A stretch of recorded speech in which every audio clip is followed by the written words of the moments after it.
Radio. Inicia la tarde con Meridiano Blue. Dirige Ricardo Ospina. 1:02 p.m. Bienvenidos a este nuevo espacio de Meridiano Blue con mucha información, muchas noticias para cerrar esta semana en 23 de enero. Ya vamos a ampliar la información que llega desde la tragedia que se está reportando en el sur del país, en el departamento del Nariño. Esto luego de una fuerte explosión en zona rural de Tumaco. Antes hablamos de los detalles de la conversación que sostuvo la canciller Rosa Villavicencio y el secretario de Estado de Estados Unidos, Marco Rubio, ultimando todos los detalles para que salga muy bien esa reunión que se espera allí en la Casa Blanca entre el presidente Gustavo Petro y el presidente Donald Trump. Mateo. Valentina, y es que la reunión que se hará el próximo 3 de febrero en la Casa Blanca se da en un contexto en el que el presidente Gustavo Petro se quedó sin visa porque se la retiraron y además recordemos que fue incluido en la lista Clinton, pues la canciller Rosa Villavicencio tuvo una conversación telefónica hoy con el secretario de Estado de Estados Unidos, Marco Rubio, y allí Rubio reiteró que Petro va a contar con todas las garantías que tienen los jefes de Estado para su visita a Washington. Villavicencio y Rubio también hablaron de los temas que se van a abordar en el encuentro entre Trump y Petro y son los siguientes: la lucha contra el crimen organizado transnacional, las oportunidades conjuntas en materia económica y los asuntos de seguridad regional. Justamente hoy en el Consejo de Seguridad de la ONU, Estados Unidos cuestionó nuevamente la paz total del gobierno Petro, aclarando que en Colombia no puede haber impunidad. Esto fue lo que dijo Jennifer Lozeta, la delegada del gobierno Trump en el Consejo de Seguridad.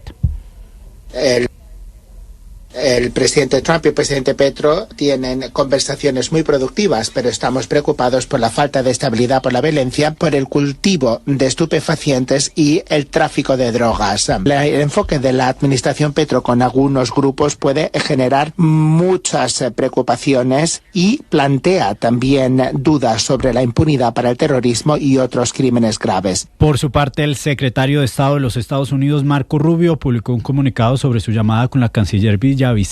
Rubio asegura que en la reunión del 3 de febrero Petro y Trump avanzarán en los temas que son de importancia para ambos países. Mateo, gracias. La economía colombiana creció 3.08% en noviembre. Ya ampliaremos en segundos esta información. Antes vamos a Tumaco. Hubo un confuso hecho, una explosión que dejó 7 personas muertas y otras 8 heridas. Winston Viracacha, ¿cuáles son las hipótesis de las autoridades?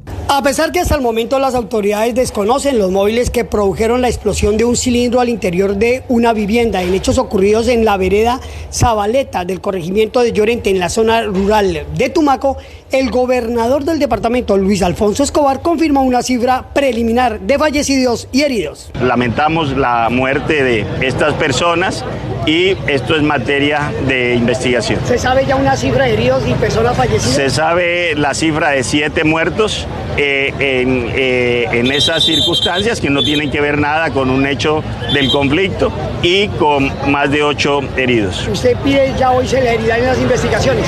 Sí, pero sobre todo un saludo a su familia y hacer entender que por eso estamos avanzando en la construcción de esta paz a través de las transformaciones territoriales para que los cultivos de uso ilícito, los temas ilícitos no sean los que creen el devenir de esta sociedad. Hasta el momento solo 4 de las 7 personas fallecidas han sido plenamente identificadas y sus cuerpos se encuentran en medicina legal de la ciudad de Tumaco. Gracias, Winston. Y una guerra entre bandas sería la causa del ataque con una granada que causó pánico anoche en el centro de Bogotá, puntualmente en la localidad de Santa Fe. Allí, en este hecho que todavía está en investigación, recordemos, falleció una persona y 13 más resultaron lesionadas. Allí en la zona está con los vecinos, con los habitantes del sector, Nicolás Rodríguez. Nicolás, buenas tardes.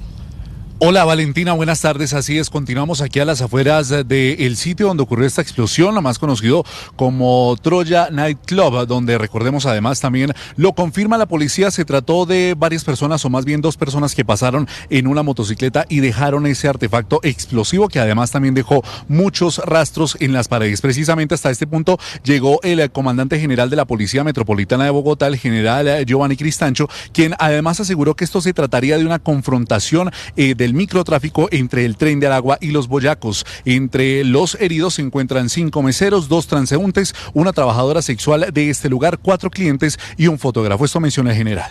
Una estructura que tiene relación con el Tren de Aragua puede haber sido los actores materiales intelectuales de estos hechos. Acá hay una persona, un cabecilla reconocido, que hemos podido ya evidenciarlo, que está en un proceso, que es alias Maracucho. Esto obedece a la venta y tráfico de estupefacientes. La hipótesis seguimos manejando de todas maneras y no descartamos temas extorsivos. Valentina, sería alias Maracucho el jefe de la banda que opera por acá en el sector de Santa Fe. También la policía confirmó que los heridos o algunos de estos ya se encuentran estables. Y precisamente hablamos con algunas personas que viven y estuvieron presentes en este hecho y esto nos contaron. Después yo vine a medianoche porque me dijeron que tenía que trabajar, pero no se trabajó porque igualmente con eso que pasó, que quién va a trabajar. ¿Y de las personas heridas usted conoce a alguien? Sí, conozco a varios compañeros. No, que hay un administrador que está grave, bota sangre por la boca. Ese es el que está grave. Uno fallecido, el señor que yo lo distinguí. Yo no sabía yo dije, ¿cuál será? Después me mandaron la foto, ya, el señor, ya sé cuál, ya. Paisa, un señor calvito de bigote, el que falleció. Valentina, Ricardo, por ahora la policía y la alcaldía de Bogotá confirmaron que habrá cierre indefinido de la cuadra de la calle 16A entre carreras 24 y la carrera 23 y también se aplicará el registro biométrico para quienes quieran pasar por acá para reforzar la seguridad del centro de Bogotá. Como usted lo decía, Nicolás, no es el primer caso de este tipo que se está presentando allí en esa zona del centro de Bogotá. Y hay respuesta a pronunciamiento del abogado del testaferro Nicolás Maduro. Recordemos a Alex Saab, el barranquillero que sirvió durante muchos años y hasta hace poco al régimen que hoy, por ejemplo, está bajo el control de Delcy Rodríguez. Allí sus abogados están asegurando que las informaciones imprecisas de su caso hablan de que de verdad se cerró el proceso en su contra en el país de Italia. Allí desde Caracas habla Santiago Martínez. Hola, sí, 6 páginas. Tiene este comunicado fechado en Milán y con la firma del abogado Luigi Giuliano, y donde se explica primero que el procedimiento penal pendiente ante la Fiscalía de Roma sobre Alex Saab y su esposa Camila Fabri no llegó en ningún momento a la fase de juicio, que ambos decidieron definir el procedimiento a través de un recurso denominado patengiamento, es decir, se trata de un acuerdo procesal y no de un pronunciamiento condenatorio. Insisten que al no haberse celebrado un juicio, no existe una sentencia penal derivada de una valoración de pruebas, ni de una declaración judicial de culpabilidad, ni tampoco reconocimiento de responsabilidad penal, preservándose en gran medida la presunción de inocencia. Todo esto, recordemos, por un presunto caso de lavado de activos que comenzó hace 6 años en Italia en contra de Alex Saab y su esposa.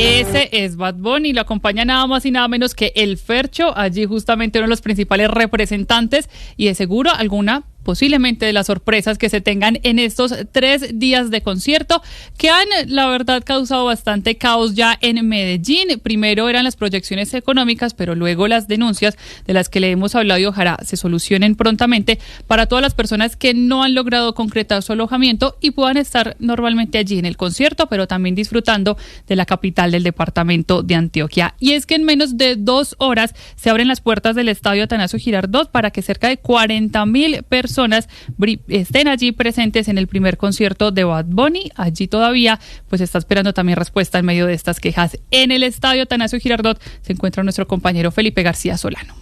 Ricardo, nos encontramos acá desde las afueras del estadio Atanasio Girardot. Faltan menos de 2 horas para que se abran las puertas para ver al Conejo Malo, a Bad Bunny. Hay mucha expectativa por quiénes serán precisamente los invitados. Parece que J Balvin, pero todavía está la molestia por lo que es los arriendos, el Airbnb. Por acá nos encontramos con la historia de Diego. Diego, buenas tardes. Buenas tardes. ¿Cómo le fue a usted con el arriendo? ¿Se lo cancelaron? ¿Cómo consiguió uno nuevo? Bueno, sí. Alrededor del año pasado, por estas mismas fechas, yo realicé una reserva por un costo, digamos, barato para, digamos, la locación de donde yo estaba.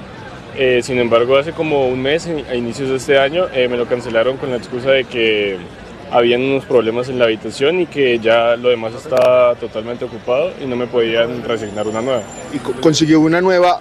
¿Cuánto tuvo que pagar de más? Digamos, para dar unos datos, aproximadamente tenía que dar como unos 300 algo en la noche antes y ahora alrededor de unos 650. Ricardo, son entonces las historias que hay, pero también extranjeros que llegan hasta Medellín para el concierto se quejan de los altos precios. Es el caso de Marlon, lo tenemos por acá, un ciudadano hondureño. Marlon, bienvenido. Muchas gracias. ¿Cómo le ha parecido la ciudad, los precios? Usted me decía que bastante caros. No, pues claro, creo que lo que más evidente se ve en estos momentos es el hospedaje. Creo que si hay un poco arriba la oferta y la demanda, creo que se está viendo los resultados. ¿Cuánto está pagando por noche? Pues estoy pagando aproximadamente 500.000 pesos por noche. Sí.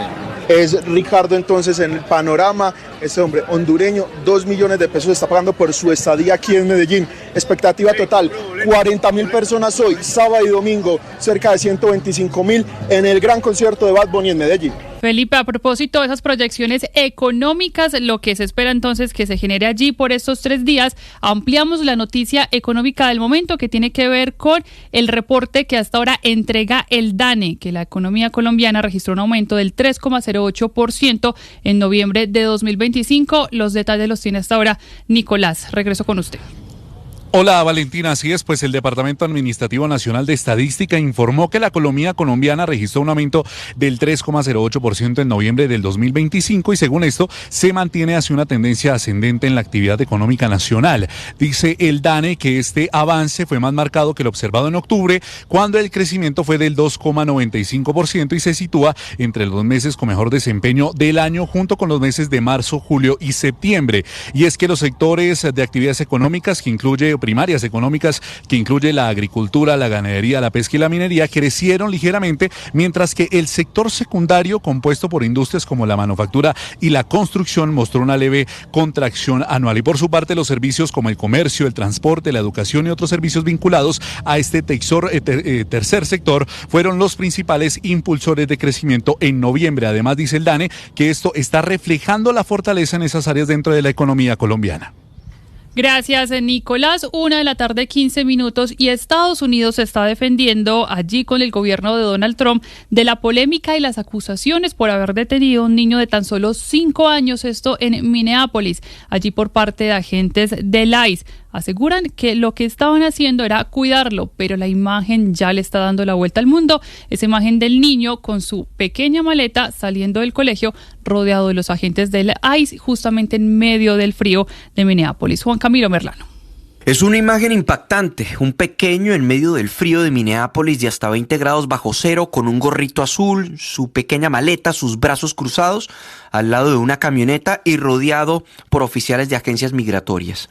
Es Liam Conejo Ramos, de 5 años, llegó junto a su papá de Ecuador en 2024 buscando asilo a Estados Unidos.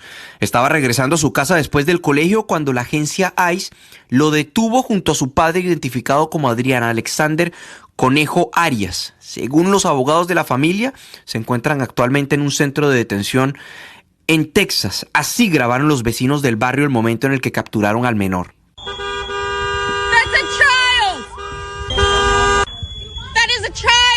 Según las denuncias, los agentes de ICE habrían utilizado supuestamente a Liam, el menor, como señuelo. Lo llevaron hasta su casa y tocaron la puerta en repetidas ocasiones para que supuestamente sus otros familiares, también indocumentados, abrieran la puerta y fueran capturados. No obstante, el Departamento de Seguridad Nacional asegura que no es así, que los oficiales lo que hicieron fue proteger al niño para que no se muriera del frío, que hicieron múltiples intentos porque la gente en la casa abriera la puerta para que tomaran custodia del niño, pero que se negaron, y que el padre al final dijo que deseaba quedarse en compañía del menor.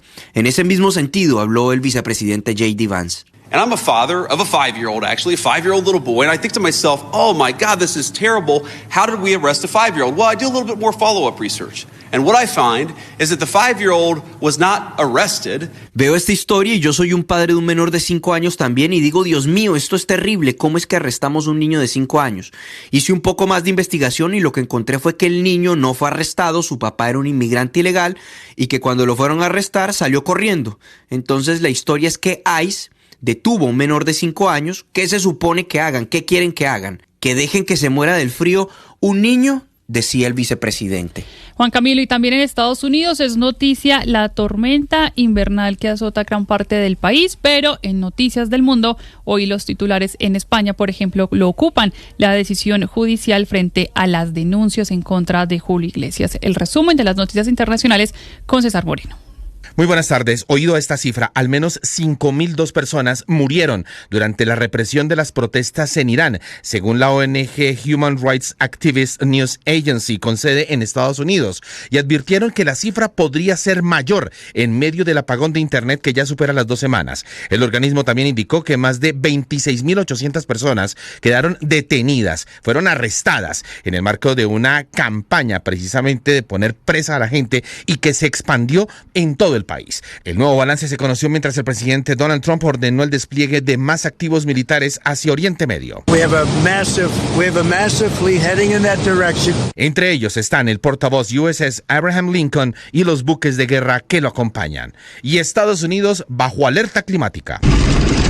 Back-to-back winter storms are battering the east, dumping nearly 4 feet of snow in parts of New York since Sunday. Una potente tormenta invernal está a punto de azotar a más de 200 millones de estadounidenses a partir de hoy, ya que un vórtice polar extendido envía una devastadora ráfaga de aire ártico, trayendo intensas nevadas y lluvias heladas. Se pronostica que la tormenta invernal Fern, así se llama, azote desde el norte de Texas, Oklahoma, hasta Carolina del Norte, Virginia y Maryland, incluso Washington y Nueva York, donde esta ciudad declaró el estado de emergencia y se esperan más de 30 centímetros de nieve y temperaturas de 20 grados bajo cero. Los funcionarios de transporte estadounidenses, incluidas las autoridades aeroportuarias de varias ciudades, advirtieron a los viajeros que se preparen para retrasos o cancelaciones de vuelos por culpa de la tormenta. Y Rusia desde hoy sostiene hasta mañana una reunión trilateral sobre seguridad con representantes ucranianos y estadounidenses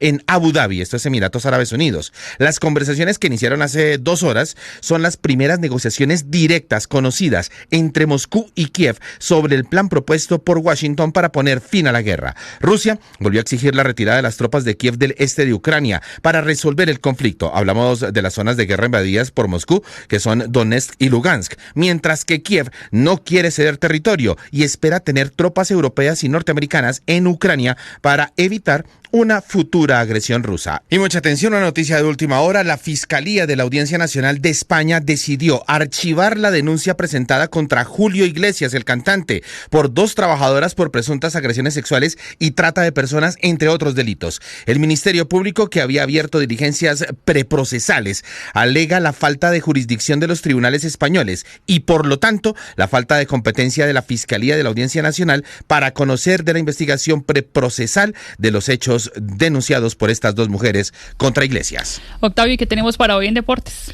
Valentina, arranca la fecha del torneo en Colombia, se van a jugar 2 partidos, uno de ellos en la ciudad de Bogotá. También hablaremos del fútbol de Europa, que tiene que ver con futbolistas colombianos. También hablaremos de varios movimientos de futbolistas colombianos en el extranjero, uno de ellos el caso de Yasser Asprilla, pero lo mejor del fin de semana, lo que está por venir, la cantidad de cosas que siguen sucediendo alrededor del fútbol mundial y, por supuesto, todos atentos a esa fecha del fútbol en Colombia. Así que todo esto con detalles en minutos en los deportes acá en Meridiano Blue.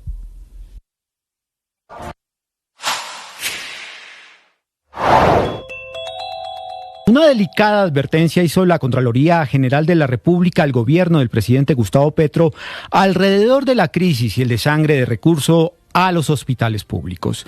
La Contraloría reconoció que el sistema de la administración de los recursos del Sistema de Seguridad General de Social de la Salud aumentó el pago de la deuda con los hospitales públicos, pero la deuda pasó de 12 a 16 billones de pesos en solo 9 meses. Es decir, le llegó más plata, pero sin embargo, esta plata no fue usada para pagar deudas, sino que la deuda siguió aumentando. Ese complejo panorama salió a flote después de los estudios que se adelantaron sobre las cuentas por pagar de las EPS y las cuentas por cobrar de las empresas sociales del Estado. Así fue como se evidenció que los riesgos que advirtieron hace 2 años persisten y se agudizan de manera significativa. La Asociación de Empresas Sociales del Estado le reportaron a la Contraloría que la cartera, que las 6 EPS con mayor deuda creció casi 42% entre el año 2024 y 2025. La fatal conclusión de la Contraloría es que en 2024 los hospitales públicos facturaron 18,8 billones de pesos, pero solo recibieron pagos por 15,7 billones de pesos, generando que la cartera creciera un 16%.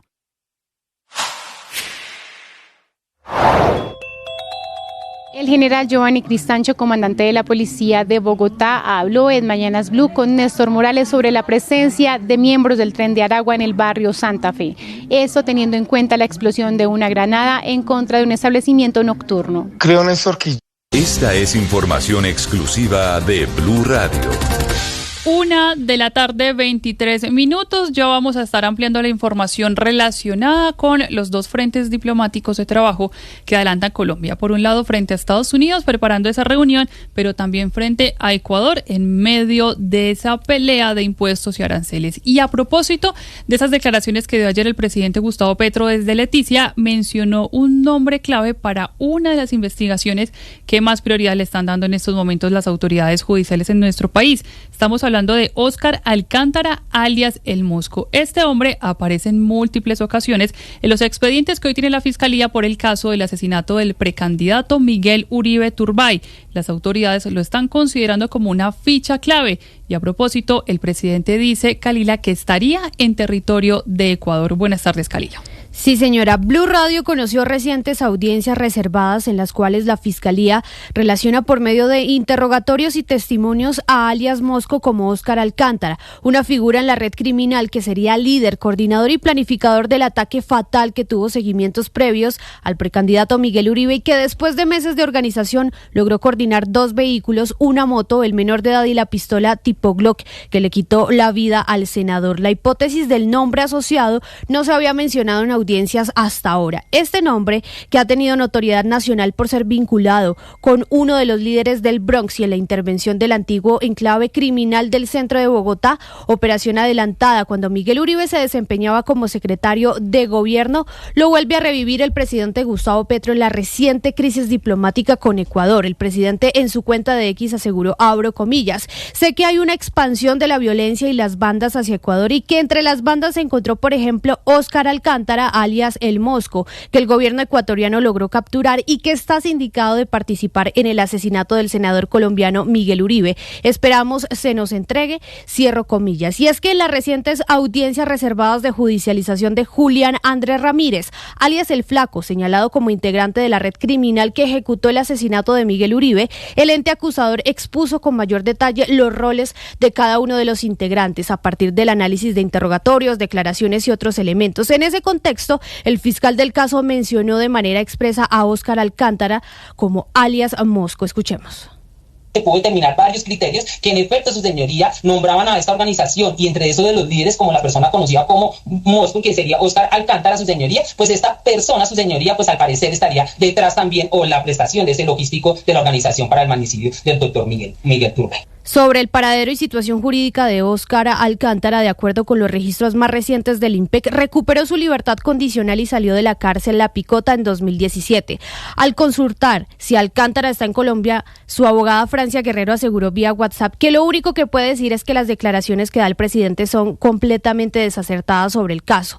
Pese a ello, la Fiscalía afirmó que su nombre no ha sido descartado dentro del proceso. Las autoridades continúan verificando varias líneas investigativas para dar con la plena identificación y captura de quien sería alias Mosco, uno de los presuntos integrantes que hasta ahora no ha sido judicializado por el magnicidio que estremeció al país. Gracias, Kalila. Pendientes entonces de esa investigación. Y por otro lado, Blue Radio acompañó una de las inmersiones de buzos de la Armada Nacional en medio de la lucha contra el narcotráfico. Uno de los objetivos es precisamente revisar los cascos de los buques dedicados al transporte de mercancía que están siendo utilizados para adherir la droga debajo del agua, una modalidad cada vez más en crecimiento. Felipe García.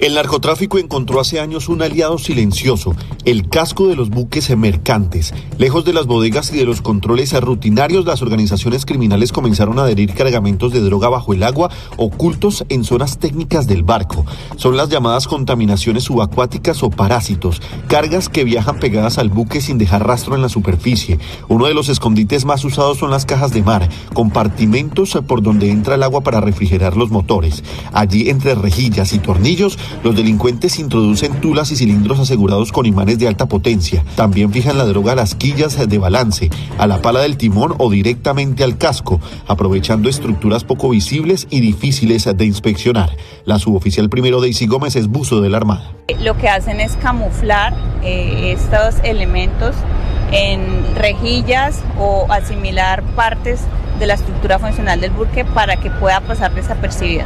Sin embargo, pues como lo mencionaba, gracias a nuestra experiencia y experticia, podemos determinar cuando algo no hace parte de la estructura normal. Para contrarrestar estas modalidades entra en acción uno de los equipos más especializados de la Armada, los buzos de inspección subacuática. Desde la estación de buceo y salvamento en Santa Marta enfrentan una amenaza que no se ve. La operación comienza encubierta, esta vez al caer la noche. Antes de sumergirse, los buzos realizan un chequeo riguroso de su equipo, mangueras, reguladores, cerrajes y conexiones. Cualquier falla puede convertirse en una emergencia bajo el agua. Solo cuando todo está verificado, el buzo ingresa al mar.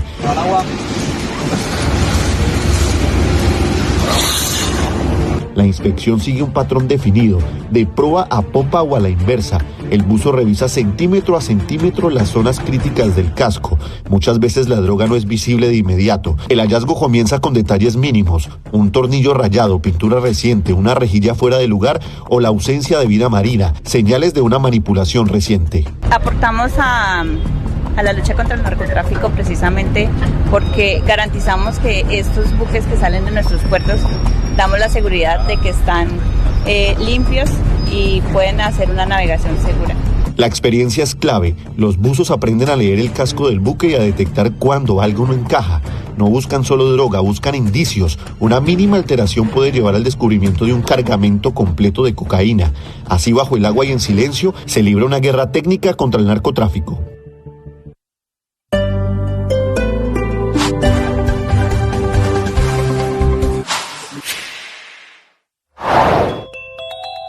El general Giovanni Cristancho, comandante de la policía de Bogotá, habló en Mañanas Blue con Néstor Morales sobre la presencia de miembros del Tren de Aragua en el barrio Santa Fe.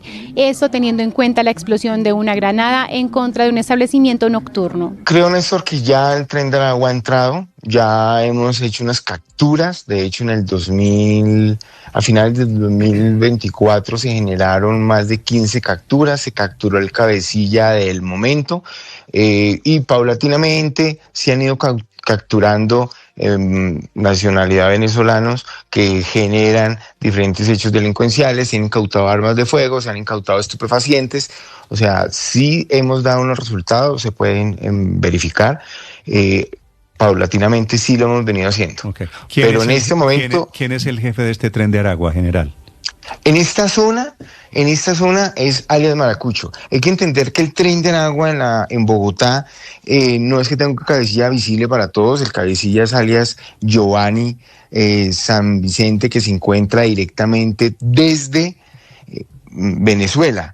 Acá en Bogotá cada zona tiene su cabecilla. Sigan esta entrevista en nuestro canal de YouTube. En Blue le ponemos cara a la radio. Necesitamos vivir en el presente. Necesitamos vivir en el hoy, aquí. Para ello, te propongo 3 cosas. 1, ten una actitud espiritual. Tratar de descubrir el sentido espiritual en las cosas que ves a diario, en lo que experimentas a diario. 2, ten pausa y escucha a los que amas. Y 3, pregúntate, ¿dónde estoy? ¿Por qué estoy aquí? ¿Para qué estoy aquí?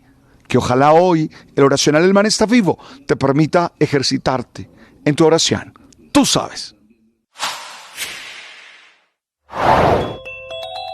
En Mañanas Blue, la ministra de Gobierno de Ecuador, Natalie Morillo, aseguró que la medida del arancel del 30% a productos colombianos se mantendrá hasta que exista un compromiso real por parte de Colombia para combatir el crimen organizado transnacional. Ante el escenario que estoy comentándole de guerra contra el crimen organizado y al no haber recibido una reciprocidad por parte del gobierno colombiano, se ha decidido imponer esta tasa del 30% a las importaciones colombianas y se aplicará hasta que exista un compromiso real y efectivo para combatir de forma conjunta el crimen organizado transnacional en la zona fronteriza. En el momento que el presidente Petro realmente pueda tomar esta medida de conjunto del combate ante el crimen organizado, se revisará, esta tasa estará vigente hasta que haya este compromiso claro y medible para poder trabajar en conjunto con Colombia al mismo nivel, en el mismo nivel de firmeza en esta lucha que tenemos contra el crimen organizado y la minería ilegal. Sigan toda esa información en nuestro canal de YouTube.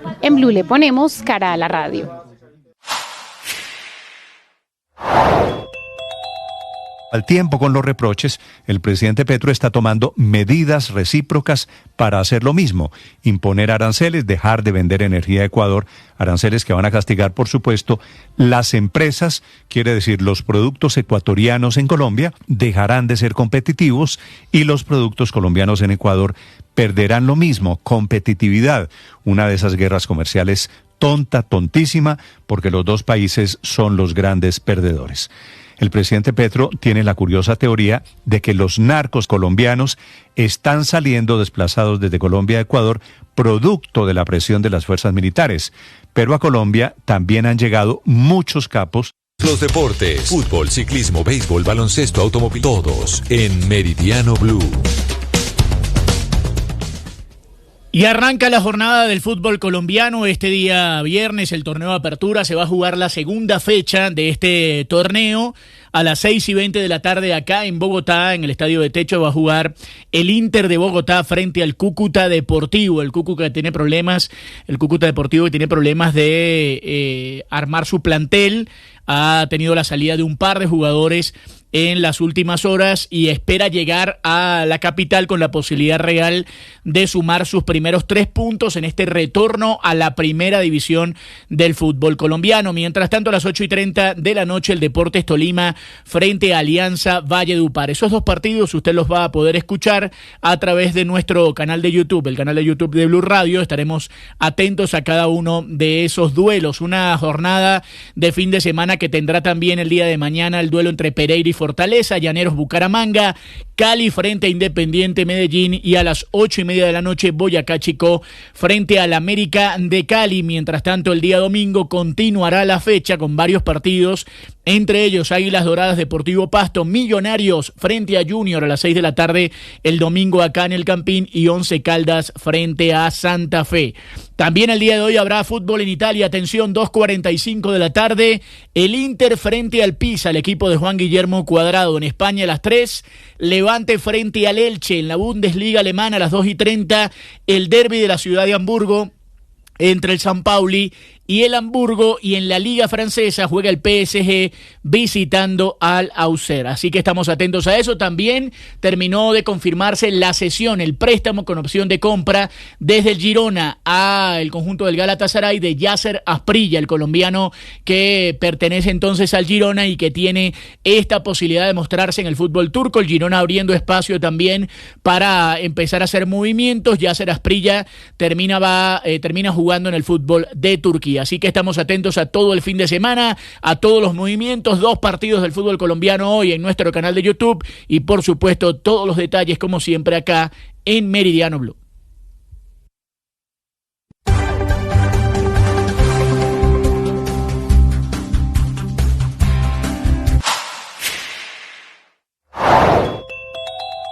Al tiempo con los reproches, el presidente Petro está tomando medidas recíprocas para hacer lo mismo, imponer aranceles, dejar de vender energía a Ecuador, aranceles que van a castigar, por supuesto, las empresas, quiere decir los productos ecuatorianos en Colombia dejarán de ser competitivos y los productos colombianos en Ecuador perderán lo mismo, competitividad, una de esas guerras comerciales tontísima, porque los dos países son los grandes perdedores.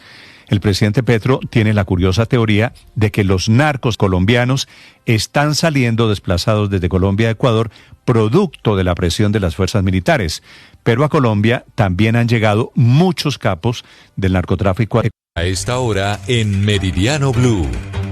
1:37 p.m. Finalmente, este fin de semana no se dará esa reunión entre funcionarios de Colombia y Ecuador. Se había proyectado que fuera en la frontera, pero por ahora no se dará y continúa entonces la tensión entre ambos países. Mateo. Valentina, el presidente ecuatoriano Daniel Noboa anunció la imposición de un arancel del 30% a las importaciones provenientes de Colombia, pues el gobierno de ese país considera que el gobierno Petro no ha hecho lo suficiente para combatir a los grupos ilegales y la criminalidad en la frontera.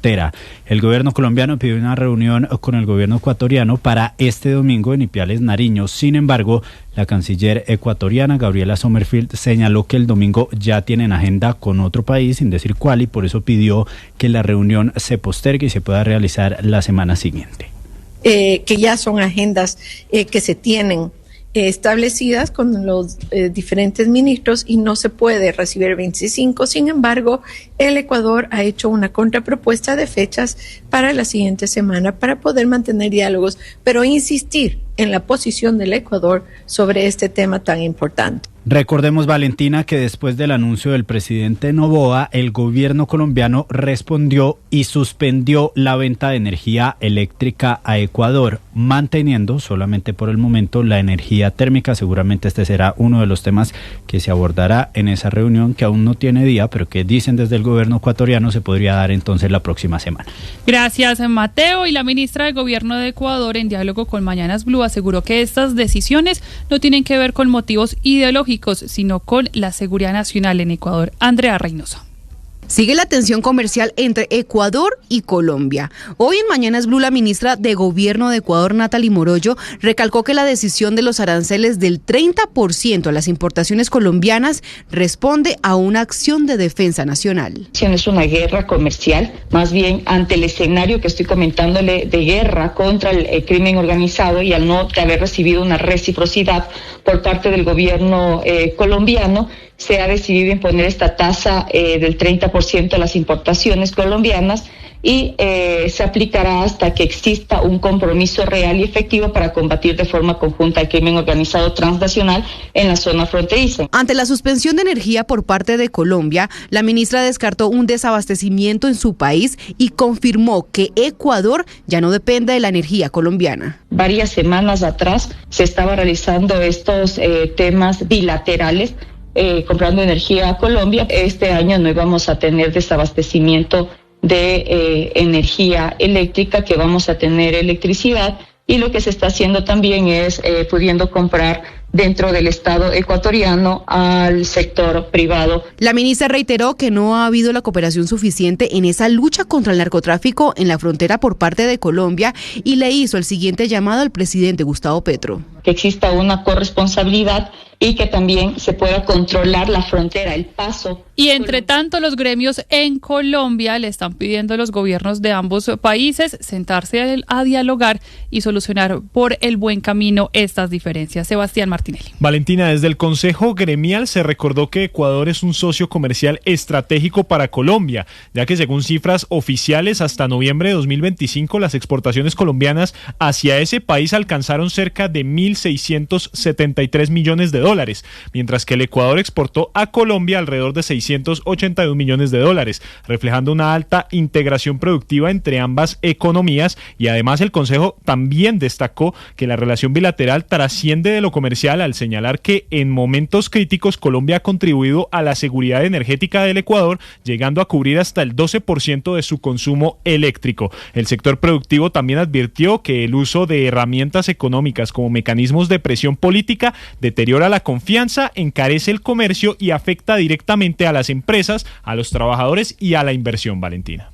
Gracias, Sebastián. Entre tanto, siguen los gremios alertando diferentes problemáticas, esta vez la exportación de medicamentos, que podría poner en riesgo un mercado cercano a los 50 millones de dólares por año si se mantienen esos aranceles del 30%. Jessica. Así es, Valentina, la eventual imposición de un arancel del 30% a las exportaciones colombianas impactaría negativamente el envío de medicamentos a Ecuador y tendría efectos significativos sobre la industria farmacéutica nacional. Pues así lo advirtió Clara Rodríguez, quien es la presidenta de la Asociación Colombiana de la Industria Farmacéutica. Pues de acuerdo con el gremio, Colombia exporta anualmente a este país medicamentos por un valor cercano a los 50 millones de dólares, principalmente destinados al uso humano. También señaló que un incremento de este nivel en los costos podría afectar de manera directa a las empresas colombianas, su competitividad en el mercado regional y la sostenibilidad de las exportaciones hacia Ecuador. Escuchemos.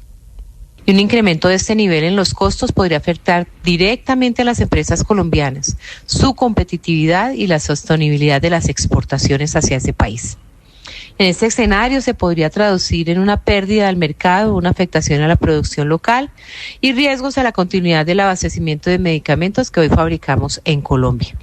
Finalmente, la asociación reiteró que continuará participando en los espacios de diálogo técnico e institucional que permitan analizar las medidas comerciales y sus efectos sobre el sector farmacéutico. Jessica, y mientras por un lado la Cancillería está tratando de gestionar un encuentro con los funcionarios de Ecuador, está alistando por otro lado los detalles de la reunión que va a tener con el presidente de Estados Unidos, Donald Trump, este 3 de febrero, ya confirmada allí en la Casa Blanca.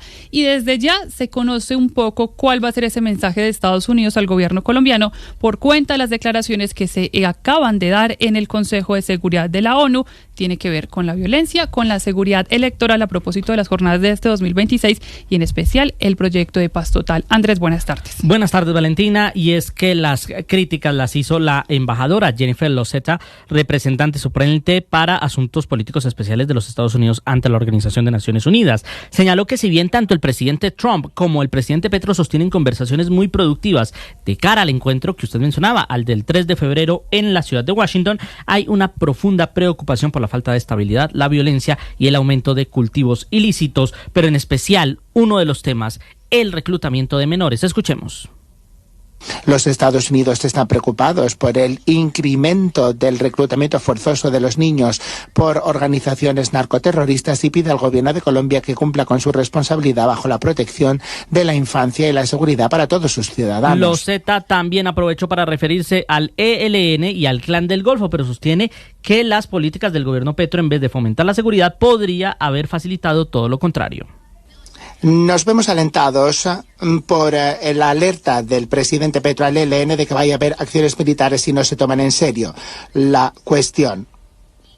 La delegada estadounidense también prendió las alarmas sobre la seguridad en estas elecciones. Insisten que los grupos armados no pueden controlar el territorio ni declarar ataques a la población civil. Cerró haciendo un llamado para que se esclarezcan las causas y se lleve a la justicia a los responsables del magnicidio del senador y precandidato Miguel Uribe Turbay. Sigue siendo ese caso allí motivo de conversación en Estados Unidos y a propósito hay una especie de guiño de mantener esas relaciones bien con Estados Unidos y se trata de esa confirmación y notificación que hizo la policía a varios alcaldes del departamento del Cauca de retomar la erradicación de cultivos de hoja de coca con glifosato, esta vez lanzándolo desde drones y no desde aviones. Felipe García.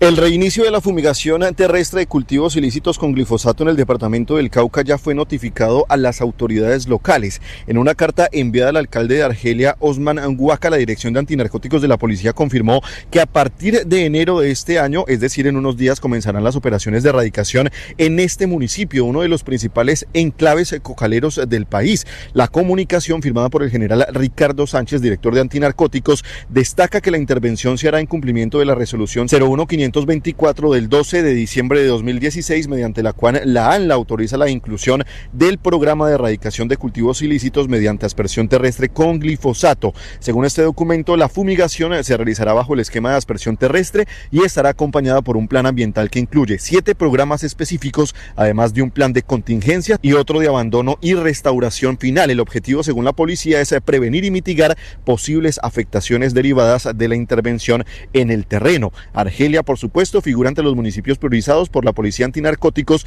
para esta fase inicial. Allí se proyecta la aspersión de 960 hectáreas de cultivos de coca en una zona marcada por la presencia de las disidencias de las FARC y la disputa por corredores estratégicos del narcotráfico, una estrategia que se extenderá a otros 10 municipios en el departamento del Cauca, donde están priorizadas más de 8.647 hectáreas de coca. Felipe, y a propósito de estas políticas en contra de los grupos narcotraficantes, el jefe de misión de la ONU en Colombia también le está pidiendo al gobierno garantizar la seguridad de los candidatos en los diferentes espacios electorales y en especial la protección de los menores que son reclutados para fines del conflicto. Salima, buenas tardes. Valentina, buenas tardes. Durante la presentación del informe trimestral de la misión de la ONU en Colombia ante el Consejo de Seguridad de la ONU en Nueva York, el jefe de la misión, Miroslav Jenka, pidió que se garantice la seguridad de los candidatos y votantes a pocos meses de las elecciones. Escuchemos. Ahora que el país se acerca a las elecciones, dentro del debate se abordarán las estrategias para consolidar la paz y la seguridad, garantizar la seguridad de los candidatos y las candidatas y de todos los y las votantes en las regiones afectadas por el conflicto es vital. La población colombiana merece un entorno seguro en el que poder ejercer sus derechos políticos. La expansión de la votación en las zonas históricamente afectadas por el conflicto, algo que hemos presenciado desde la firma del acuerdo final de paz, se debería mantener. Paralelamente, además, aseguró que la presencia de grupos armados ilegales en algunas zonas que siguen afectadas por el conflicto deja consecuencias graves como amenazas y asesinatos a líderes sociales, desplazamientos forzados, confinamientos y un aumento del reclutamiento y utilización de niños y niñas por grupos armados. En ese sentido, Mauricio Jaramillo, viceministro de Asuntos Multilaterales, condenó la muerte de menores de edad en el bombardeo en Guaviare en noviembre de 2025. Reiteramos nuestra condena al reclutamiento y uso de niñas, niños y adolescentes. Lamentamos profundamente la muerte de 7 menores en el bombardeo en Guaviare y recordamos que el gobierno adoptó la decisión operativa en defensa de la vida de las tropas, lamentando profundamente estas pérdidas. Finalmente, el jefe de la misión advirtió que la seguridad sigue siendo frágil, ya que desde la deposición de las armas, 487 excombatientes han sido asesinados. Lo que afirma es un ataque inaceptable contra la paz. Valentina.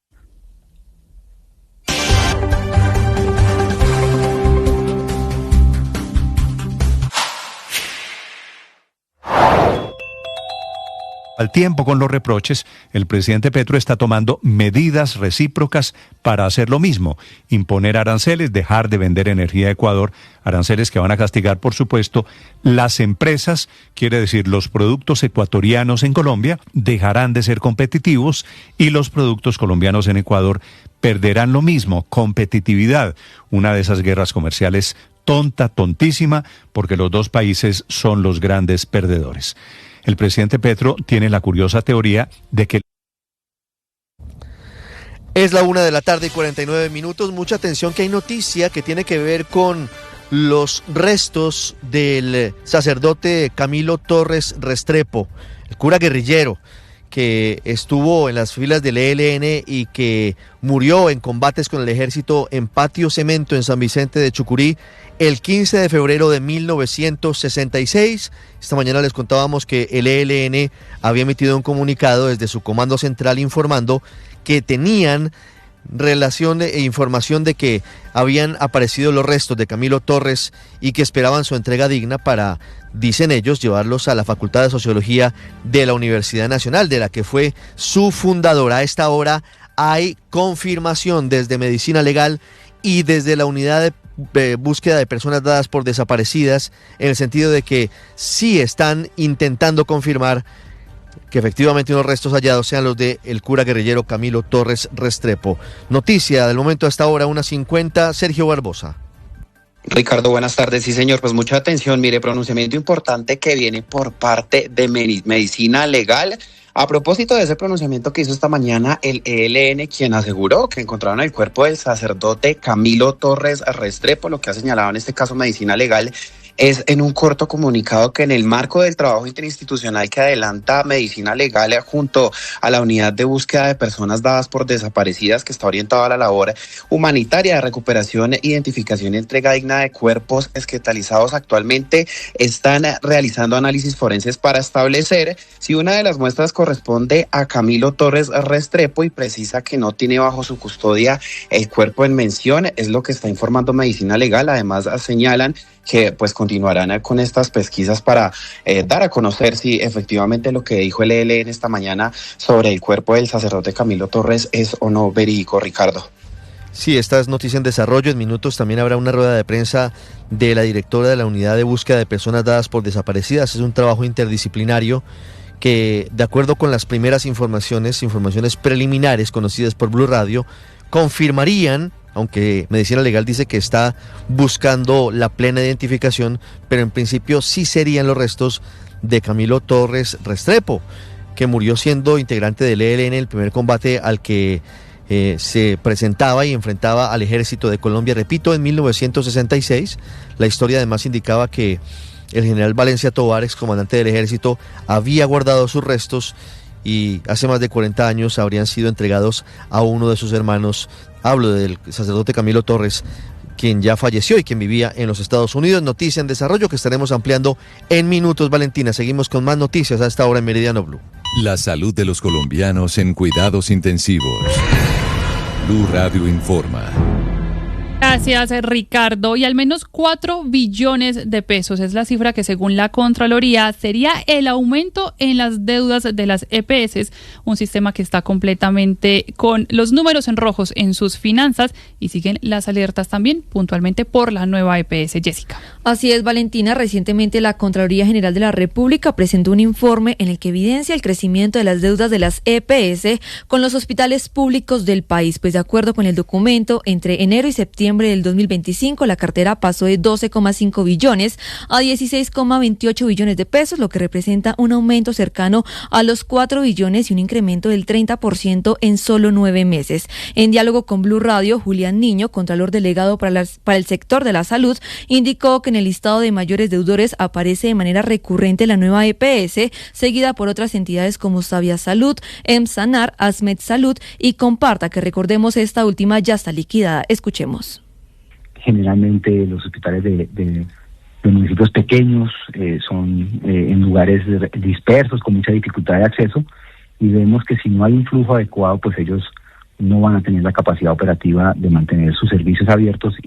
También hablamos con la presidenta de la Asociación Colombiana de Empresas Sociales del Estado y Hospitales Públicos, Olga Lucía Zuluaga, quien afirmó que entre el 2024 y septiembre del 2025 la cartera con nueva EPS aumentó cerca del 40%. En septiembre el incremento de la cartera estuvo en el 40%.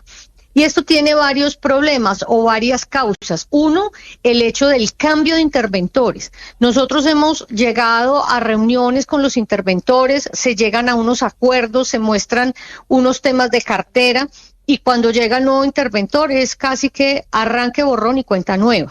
Y es que ante esto ya se pronunció la Superintendencia Nacional de Salud, quien indicó que una vez conozca el documento oficial de la Contraloría, tendrá en cuenta sus advertencias para continuar con las acciones de inspección, vigilancia y control. Jessica, y no solamente era el Hospital San Rafael en Itagüí, en Antioquia, también al menos los hospitales de 5 municipios del Valle del Cauca están con problemas para pagarle a sus trabajadores. Lina, buenas tardes. Valentina, buenas tardes. La crisis del sistema de salud en el Valle del Cauca continúa agudizándose y mantiene en alerta a las autoridades, al personal médico y a los usuarios debido al colapso en la prestación de los servicios, especialmente en los centros de mayor complejidad del departamento. Uno de los casos más críticos se presenta en el Hospital Universitario del Valle, donde los servicios de urgencias para adultos y pediatría se encuentra en estado de colapso total como consecuencia de la alta demanda. Así lo advirtió Johan Sandoval, jefe de la oficina de urgencias de la HV. Ese colapso. Nosotros en este hospital atendemos alrededor de 250 personas diarias con diferentes enfermedades, diferentes situaciones de complejidad. Tratamos de hacer todos los esfuerzos para atenderlos a todos. Sin embargo, frente a este panorama, la secretaria de Salud del Valle del Cauca señaló que instituciones como el HV enfrentan una cartera cercana al $500 millón, pues la deuda acumulada de las EPS con el sector salud alcanza los $6 billones. Valentina. Gracias, Lina. El desarrollo de estas y otras noticias en blurradio.com, entre ellas también la historia del apoyo que acaba de dar Camilo Torres, hermano del polémico empresario Euclides Torres, a la campaña presidencial de Roy Barreras. Ya los dejamos y ya llega Blog Deportivo.